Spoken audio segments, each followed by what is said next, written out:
Ito ang Bataan-Cavite Interlink Bridge o mas kilala na Manila Bay Bridge. Isa ito sa mga proyekto sa ilalim ng build program ng pamahalaang Duterte. Layunin ng Interlink project na ito na pagdugtungin at paglapitin ang probinsya ng Bataan at Cavite. Una itong naimungkahi noong taong 1987 sa administrasyon ni Cory Aquino at pinangalan ng Trans-Manila Bay Crossing. Subalit nabigong matuloy ang proyektong ito.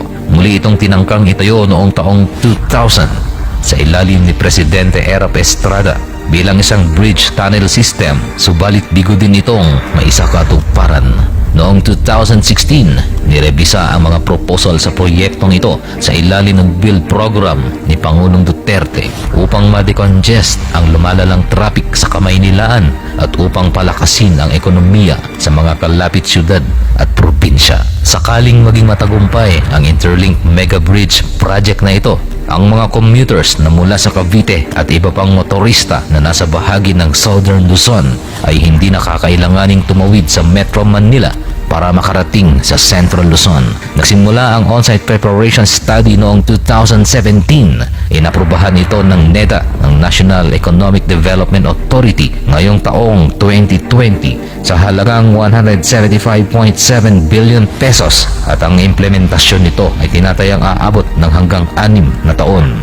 Base sa espesipikasyon ng proyekto, ang Bataan-Cavite Interlink Project Bridge ay nasa 32.15 kilometrong haba. Ito ay tatawid ng Manila Bay. Ang mega bridge na ito ay magtataglay ng 4-lane capacity. Mayroong dalawang main navigation bridge system.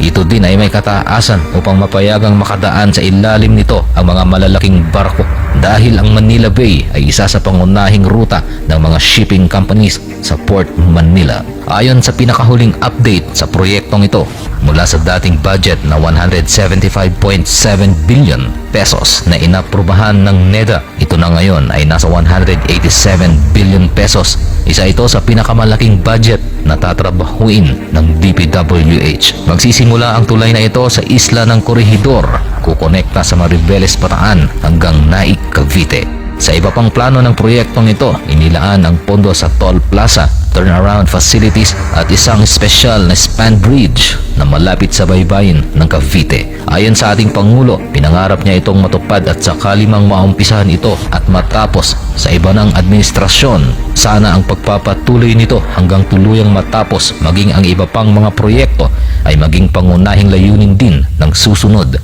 na administrasyon.